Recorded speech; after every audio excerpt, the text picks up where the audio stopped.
उस समय गुड़गांव का नामदान संचालक था डॉक्टर संदीप शर्मा। जानते होंगे, जो गुड़गांव के भाई हैं सब जानते हैं। संदीप शर्मा जो कि डेंटल डॉक्टर है, दांतों का डॉक्टर है। गुड़गांव में शर्मा डेंटल क्लिनिक के नाम से उसकी छोटी सी दुकान है। गुड़गांव का सबसे पहले नामदान केंद्र उसी के घर पे था। और उसकी धर्मपत्नी श्रीमती सुमन देवी, जो पेशे से वकील है प्राइवेट, जो गुरुजी के पहले 1-2 मुकदमे भी संभाला करती थी, गुरुजी से मिलने जेल में भी जाया करती थी। 2016 में नामदान केंद्र अपने घर पे होने के बावजूद वो डॉक्टर संदीप शर्मा महेंद्र भगोड़े का बिल्कुल एंटी, बिल्कुल विपरीत, दोनों मियां बीबी उसके खिलाफ। और जयपुर में वो अपना कोई एग्जाम देने के लिए आया था। जयपुर में अपना कोई एग्जाम देने के लिए आए थे दोनों मियां बीबी। और रात को दास की झोपड़ी पे रुके वो। और एक दिन नहीं, 5 दिन डॉक्टर संदीप शर्मा उसकी धर्मपत्नी 5 दिन तक दास की झोपड़ी पे रुके, मुझ पवन दास के पास।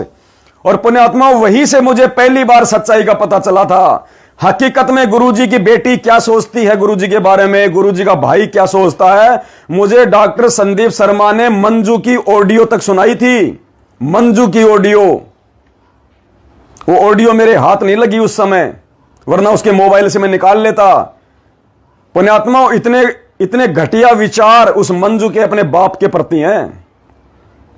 उस महेंद्र भगोड़े की औरत के विचार, वो मंजू खुद कह रही थी ऑडियो में, महेंद्र भगोड़े की औरत के इतने घटिया विचार गुरुजी के लिए। उसने मुझे सच्चाई बताई कि भाई पवन दास, ये सारा सब कुछ खेल चल रहा है और भाई हमारी मजबूरी है, क्योंकि हम हरियाणा में रहते हैं और हम इनके खिलाफ कुछ नहीं बोल सकते। भाई तुम्हारे हाथ खुले हुए हैं, तुम कुछ भी कर सकते हो। उसने मुझे सच्चाई बताई थी। वो पहला इंसान था जिसने मुझे पूरी हकीकत बताई थी कि गुरुजी के परिवार की ये हकीकत है। भाई पवन दास, ये ले देख, मेरे मोबाइल में रिकॉर्डिंग सुना देता हूं तेरे को। पुण्यात्मा, उसी रात इस पवन दास ने एक लेटर लिखा गुरुजी के नाम पे रात के 2 बजे।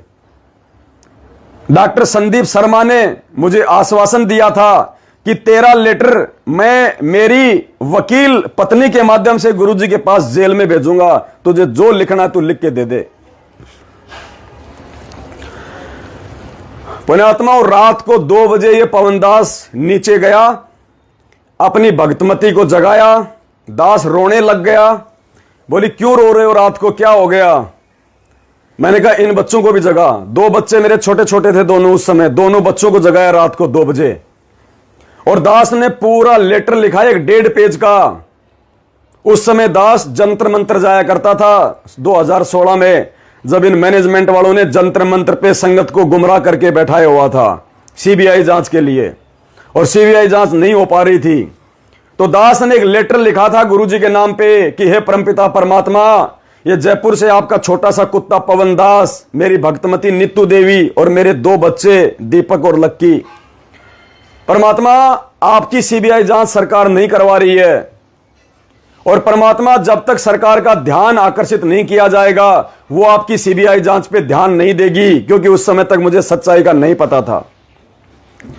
तो दास ने उस लेटर में लिखा कि हे गुरुदेव, आप अपने इस नीच पवन दास के परिवार पे दया बख्शो परमात्मा। ये दास सरकार का ध्यान आकर्षित करने के लिए, ताकि आपकी सीबीआई जांच हो। मैं अब की बार मेरे परिवार को लेके जंतर मंत्र पे जाऊंगा, और मैं कहीं से भी, मैं एक देसी कट्टे का, मैं एक बंदूक का, जो रिवॉल्वर आती है, जो पिस्तौल आती है, कहीं से भी मैं एक छोटी सी पिस्तौल का जुगाड़ करूंगा, चाहे मेरे को लाख रुपए में क्यों ना मिले। हालांकि मैंने जीवन में कभी गिलोल भी नहीं खरीदी, लेकिन उस समय दास ने उस लेटर में लिखा कि परमात्मा, मैं एक रिवॉल्वर खरीदूंगा, रिवॉल्वर, और अपने परिवार के साथ में गुरुजी, मैं जंतर मंत्र पे लाखों भक्तों के सामने और पुलिस वालों के सामने स्टेज पे सबसे पहले मैं भाषण दूंगा कि ये सरकार मेरे गुरुदेव की सीबीआई जांच करवाए, मेरे गुरुदेव निर्दोष हैं, उनको बाहर रिहा किया जाए। और यदि सरकार मेरी बात पे ध्यान नहीं देती है, तो उसी समय मैं सपरिवार सबसे पहले अपने दोनों बच्चों को गोली मारूंगा, वहीं स्टेज पे सबके सामने, मीडिया के सामने। अपनी पत्नी को गोली मारूंगा और फिर अपने आप को गोली मार के मैं वहीं समाप्त कर दूंगा गुरुजी। और मैंने मेरी भक्तमती से कहा कि बोल तू तैयार है कि नहीं है। बोले गुरुजी के लिए तो जान हाजिर है, ये बात कोई पूछने की थोड़ी है। पूछने का मतलब आपने मेरे ऊपर शंका कर ली। दोनों बच्चे मेरे रात को 2 बजे आंखें मसल के बैठे थे। बोले क्या हुआ पापा जी? मैंने कहा बेटा ऐसी बात है। बोलो क्यों रो रहे हो आप? मैंने कहा बेटा ऐसी बात है, परमात्मा के लिए जान देने का समय है और ये मौका बेटा हमारे को बार बार नहीं मिलेगा। भगवान धरती पे है, पार होने का समय है। दोनों बच्चों ने कहा कि ठीक है पापा जी, जैसा आप और मम्मी जो करो हमारे को फाइनल है। उस लेटर के अंदर पुण्यात्मा वो साक्षी है, वो डॉक्टर संदीप। ये दास अगर झूठ बोले तो परमात्मा मेरा धरती से मेरा नामो निशान खो दे मेरा। वो लेटर आज भी पुण्यात्मा दास के पास में सुरक्षित रखा हुआ है। मैंने डॉक्टर संदीप को ऊपर जाके मेरे बच्चों की सहमति लेके उसी दिन अपने आप को जीवित मार के परमात्मा के चरणों में कि परमात्मा आज के बाद आपके दास का जीवन नहीं है। आज के बाद परमात्मा इस दास दुनिया में जिंदा नहीं है। इस दास का शरीर अगर काम आ जाए तो परमात्मा काम में ले लेना। ये दास उस डॉक्टर संदीप को जाके, वो संदीप डॉक्टर आज भी जीवित है, वो मरा नहीं है। हालांकि मैनेजमेंट का चापलूस बना हुआ है, सारी हकीकत का उसको पता है। ऊपर जाके वो लेटर मैंने उसको दिया, उसने लेटर को पूरा पढ़ा और कहा कि पवन दास मैं तेरा लेटर गुरुजी के पास में पहुंचाऊंगा। उसने मेरे साथ में धोखा किया। वो गुरुजी के पास में वो लेटर नहीं पहुंचाने वाला था। वो मेरे को मैनेजमेंट के खिलाफ भड़काने के लिए और अपनी रंजिश का बदला निकलवाने के लिए आया था कि मैं तो मैनेजमेंट के सामने खड़ा हो नहीं सकता, मेरी तो इतनी औकात है नहीं, इस पवन दास को मैनेजमेंट के खिलाफ मैं जो है खड़ा कर दूं। और हकीकत भी थी ये बात, मैनेजमेंट था भी उसी लायक। उसको मैंने लेटर दिया, सुबह उसने मुझे वापस लेटर दे दिया। लेकिन पुण्यात्मा उसी रात जब इस दास ने वो लेटर डॉक्टर संदीप को दिया और दास वहीं डॉक्टर संदीप के पास में रात को अपने गुरुजी को याद करके कि परमात्मा ये दास आपके चरण कमलों में समर्पित है। परमात्मा मुझे आप चाहिए, मुझे भगवान चाहिए, ये प्राण परमेश्वर आपके हाथ में है, आप कब दे दोगे कब छीन लोगे। और ये तो वैसे भी मरना है परमात्मा, आज नहीं तो मैं कल मरूंगा और आपके लिए मर गया तो मेरा जीवन धन्य। नहीं तो परमात्मा ये काल मुझे पता नहीं कब और कहां ये कुत्ते की मौत मारेगा। आप ही की वाणी है परमात्मा की, कहां जन्मे कहां पाले पोसे कहां लड़ाई लाड, ना जाने इस देही के कहां खिंडेंगे हाड, पता नहीं कहां मारेगा मुझे ये। तो आपके चरणों में मरूंगा तो कम से कम ठीक ठिकाने तो जाऊंगा। पुण्यात्माओं भगवान धरती पे है परमात्मा। उसी रात परमात्मा ने सौपन में, पुण्यात्माओं दास सौपन नहीं कह सकता उसको, वो हकीकत। दास को नींद आ गई, दास सो गया। और पुण्यात्माओं सौपन में मैं उसको सौपन नहीं कह सकता, क्योंकि जब मेरी नींद खुली, पुण्यात्मा विचार करना, ऐसे सौपन लाखों करोड़ों में किसी व्यक्ति को अपने गुरुजी के लिए आते हैं। जब मेरा जो सौपन था वो चल रहा था, मैं रो रहा था उस बात को याद करके।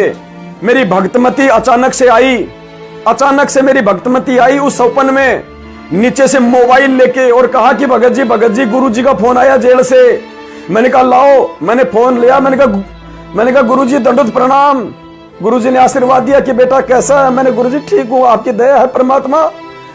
मैंने कहा गुरुजी मैंने आपके नाम पे एक लेटर लिखा है परमात्मा, आप उस पे ठप्पा मार देना, मुझे वो काम करना ही करना है।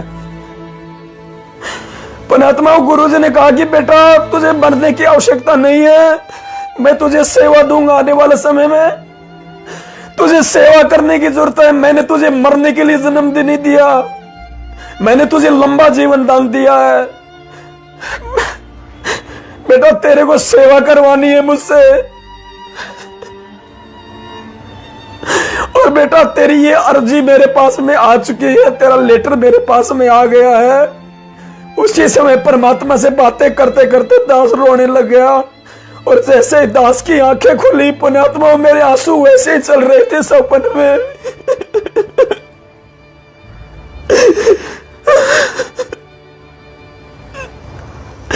वो सपना नहीं था, वो हकीकत थी। परमात्मा ने जो दास को तो दिखाया था, ये दास तो उसी दिन जीवित मर चुका था पुण्यात्माओं। ये दास का जीवन नहीं था उसके बाद में, उसके बाद का जीवन परमात्मा ने अपनी सेवा के लिए इस दास को दिया है। और इसीलिए दास कोई परवाह नहीं करता, चाहे मुझे टीवी चैनल पे ऐड निकलवाना पड़े, चाहे मुझे समाचार पत्रों में ऐड निकलवाना पड़े, चाहे मुझे कोई एसपी, चाहे मुझे जेल में डाले, चाहे मैनेजमेंट वाले मुझे जान से मारे, मुझे कोई परवाह नहीं है उन चीजों की। मेरा मकसद है सेवा। कल को मेरे गुरुजी आके मुझे यह ना कह दे कि अरे हरामजादे, जब तुझे सच्चाई का पता था कि तेरा बाप जेल में बैठा है और तू बाहर उन गुलामों की गुलामी कर रहा, काल के दूतों की, नालायक, तू मर क्यों नहीं गया? तेरे भाई बहनों को लूटा जा रहा था, उनको काल भगवान की भेंट चढ़ाया जा रहा था, उनकी मर्यादा तोड़वाई जा रही थी। हरामखोर, तू देख कैसे रहा था? तेरे अंदर क्या आत्मा नहीं थी? क्या तेरा जमीर मर गया था? अपने आत्मा, ये दास तो उस समय को देख देख के डरता है कि कल को मेरे गुरुजी आके मुझे डांट ना मारे, मुझे परमात्मा रिजेक्ट ना कर दे कि तू रिजेक्ट हो गया मेरे मार्ग से।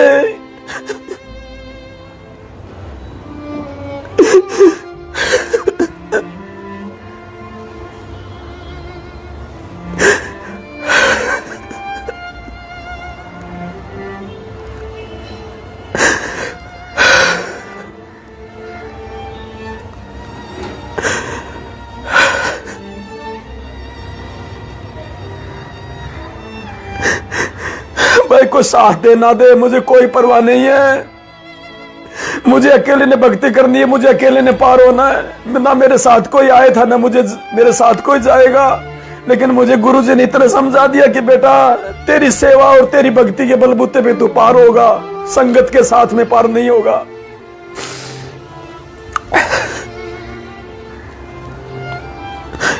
तो भाई और बहनों, मुझे इस बात की कोई परवाह नहीं है। मैं अपने परमात्मा सदगुरु रामपाल जी भगवान की नजरों में पाक साफ रहना चाहता हूं। मुझे मैनेजमेंट की नजरों में पाक साफ नहीं रहना, मुझे संगत की नजरों में पाक साफ नहीं रहना, मुझे किसी भगत की नजरों में पाक साफ नहीं रहना। चाहे कोई मुझे ठग कहे, चाहे कोई मुझे लुटेरा कहे, चाहे कोई मुझे चोर कहे, चाहे मुझे कोई कुछ भी कहे, मैं सदगुरु रामपाल जी भगवान की नजरों में पाक साफ रहना चाहता हूं। और जो हकीकत मैंने देखी है बरवाला कांड में, ये दास था वहां पे कमांडो बना हुआ था इन दुष्टों की उस गंदी हरकत के चलते। मैंने वहां हकीकत मेरी आंखों से देखा है, और मेरे भगवान के वचन मेरे लिए सर्वोपरि है। मेरे गुरुजी के वचनों से बढ़ के मेरे लिए कुछ नहीं है दुनिया में कि बेटा ये मैनेजमेंट मेरा नहीं है, इसको मैंने रिजेक्ट कर दिया है, मैं अपने भगवान पे चलने वाला हूं।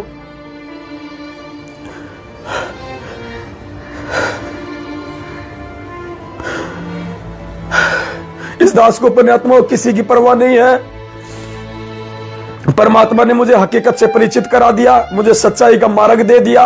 ये दास अकेला चलेगा, अकेला, कोई साथ दे तो उसकी मर्जी, कोई साथ ना दे तो उसकी मर्जी। ये दास अकेला था, अकेला है और अकेला रहेगा, और अकेला इस मार्ग पे चलेगा। इस दास के पास में संसार की सुप्रीम पावर मेरा गुरुदेव भगवान मेरे पीठ पीछे रहता हमेशा। मेरा बाल बाका नहीं होने देता मेरा परमात्मा। और इस परमात्मा के लिए तो अगर मैं बलि भी चढ़ जाऊं, मंसूर ने तो क्या कुर्बानी दी थी परमात्मा, अगर आपके बच्चे का अगर खून का कतरा भी अगर बहा दिया जाए तो भी परमात्मा मेरा सौभाग्य होगा। लेकिन परमात्मा इसी जन्म में मोक्ष चाहिए, इसी जन्म में, आगे की उम्मीद नहीं है परमात्मा। आज बड़ी मुश्किल से आपका ज्ञान समझ में आया है, आप भगवान है ये समझ में आया है। पता नहीं आगे के जन्मों में परमात्मा ये ज्ञान समझ में आएगा कि नहीं आएगा, ये इतनी हकीकत और सच्चाई समझ में आएगी या नहीं आएगी। ये कुत्ता, ये कायर प्राणी इतना संघर्ष कर पाएगा या नहीं पर कर पाएगा किसी जन्म में। यदि आज पार नहीं हुआ तो मेरी सारी मेहनत निष्फल चली जाएगी।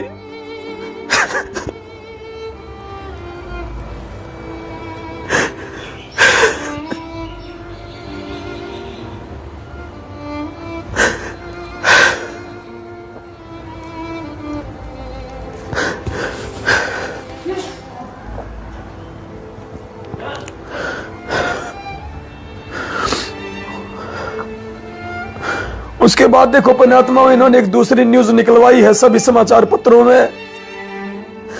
ये बौखला चुके हैं पुण्यात्माओं। अब आप लोग डर के मत बैठो, अपने हाथों में चूड़ियां पहन के मत बैठो, आप रह जाओगे यहाँ पे। हमारी यही परीक्षा चल रही है वर्तमान में, सिर्फ यही परीक्षा है कि हम सच को जान के सच का साथ देते हैं या आंख बंद करके हम लोग झूठ का साथ देते हैं। वो सत्यवादी परमात्मा झूठ के साथ नहीं है, झूठों के साथ नहीं है, वो सच के साथ है। उसके बाद इन्होंने अखबार में एक दूसरी सूचना निकलवाई है सार्वजनिक तौर पे। ये पूरी तरह से बौखला चुके हैं पुण्यात्माओं, और अब इन्होंने अखबार में ऐड जाने से रोका है। पुण्यात्माओं, घर घर में, हरियाणा के गांव गांव में, घर घर में अगर कोई साथ ना दे तो ना दे, ये पवन दास अकेला जा जाके, चाहे रातों को जाना पड़े दास को छुप छुप के, हर एक घर में, हर एक गांव में ये दास परमात्मा की दया से जो मैटर उस अखबार में आना था उसकी एक छोटी सी पुस्तक छपवा के घर घर में फेंक के आएगा। गांव गांव में वो पुस्तक हम पहुंचाएंगे। कोई साथ दे तो बहुत अच्छी बात है मेरे भगत भाई बहन। इन्होंने एक सार्वजनिक सूचना निकलवाई है, आप जी देखिएगा ये कितनी बुरी तरह से बौखला चुके हैं। ये इतने डर गए कि इन्होंने अखबार वालों को भी सूचना दे दी कि यदि हमारे सतगुरु रामपाल जी की कोई सूचना अखबार में निकालोगे तो तुम्हारे खिलाफ कानूनी कार्रवाई करेंगे। अखबार वालों तक को इन्होंने सूचना दे दी। इतने डर चुके हैं ये लोग, और तुम इन डरे हुए इन गीदड़ों से डर रहे हो, तुम इन गीदड़ों से डर रहे हो तुम। ये गीदड़ है, ये गीदड़, वो गुरुजी का भाई गीदड़। अरे शेर है तो 8 साल से भगोड़ा बन के क्यों घूम रहा है? आरामखोर, सामने आ संगत में, बता सच्चाई, डिबेट कर। ये दास आएगा साधना टीवी चैनल पे, 5 घंटे की डिबेट रख, आजा सामने पूरी संगत के सामने बरवाला कांड के ऊपर सबूतों के साथ में बात होगी। तेरे धुरंधर से धुरंधर वकील को ले आना, तू आ जाना वहां पे डिबेट के लिए। क्यों नहीं आते सामने?